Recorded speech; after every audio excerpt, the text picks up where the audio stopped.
What is up, guys? I want to make a video for all my insomniacs, people who have trouble falling asleep. This is how to fall asleep better every night.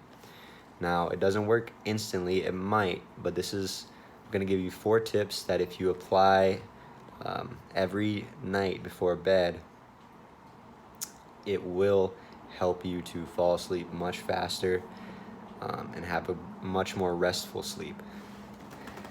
So the reason, real quick, that I'm sharing this is I've suffered with insomnia, with having nights of endless thoughts, just keeping me awake. So I feel for you, and I want to share some things that I've learned. 4 things.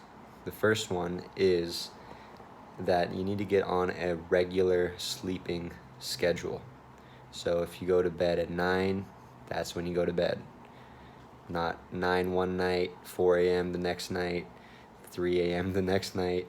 You want to get your mind and your body into a rhythm because it makes it easier. You have an internal clock, a circadian rhythm, that when you're on a regular rhythm, it standardizes when the right chemicals are released. It makes it easier for your brain to know when to release the right chemicals to put you to bed.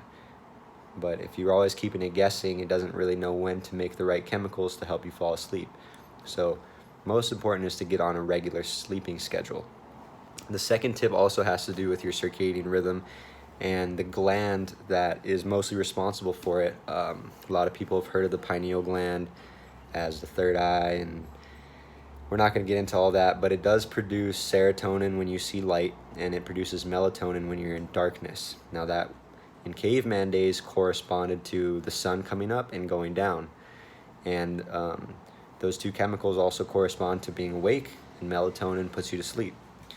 So the problem that most of us have these days is that we're staring at our screens right before bed, or even in bed. Sometimes we'll be, if you didn't know this information, you might be watching videos on YouTube thinking, I'll just keep watching videos on YouTube until I get tired.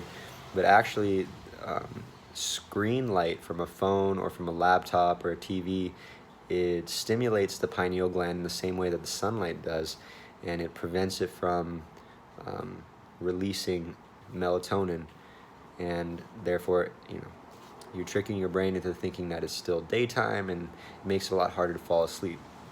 So tip number 2 is no screens. I would say at least 20 minutes before bed, 10 minutes, 15 minutes, whatever you can do. Sometimes you got work, you got to do it late. I hear you. I could stay up till last minute doing work too, but it really helps if you put the screens away. The third tip, one that I do pretty much every night for about 5 minutes right before I hop in bed. This is when the lights are already out in my room. I sit on the floor and I stretch. I only do about 3 to 4 stretches, and I pick ones that I can hold for at least a minute to 2 minutes. And the key is not to overdo it, and you're not really trying to stretch to become super flexible, but you're trying to relax into these stretches, breathing slowly and calmly and fully. And you're basically releasing all the tension that gets stored up in the body throughout the day. And it really helps you to be, the stretching helps you to be physically relaxed when you get into bed, so that you don't have to toss and turn so much to get comfortable. That's usually the body trying to let go of all the stored up tension. So if you do a little bit of stretching before bed, that really helps.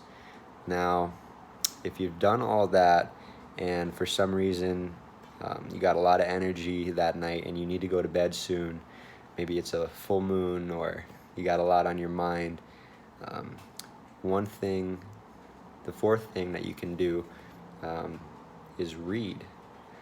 For me and for a lot of people, reading will exhaust you because honestly our ability to stay focused isn't all that strong, especially when we have Instagram and things that we can just scroll by and stimulate on the next thing. But to stay focused on a book and a text Um, unless it's, the best thing you've ever read, can be difficult. But that difficulty is what will tire you out. And also the subjects that you're reading, I suggest that they're either something that you want to learn, that they're positive, or, a good story is fine. But what you go to bed thinking about, it's still working in your subconscious. It's kind of, the saying, a lot of people in relationships have a thing with their partner where they say, we don't go to bed angry. And it's because they know that the subconscious is like it's like a crock pot. So whatever way you go to bed, whatever mood you go to bed in, it's going to marinate all night, and it's going to add it stronger to your character when you wake up. Now, of course, sometimes going to sleep when you're upset helps. You get a good night rest, you wake up feeling more conscious, more energy to better look at the situation that was making you upset.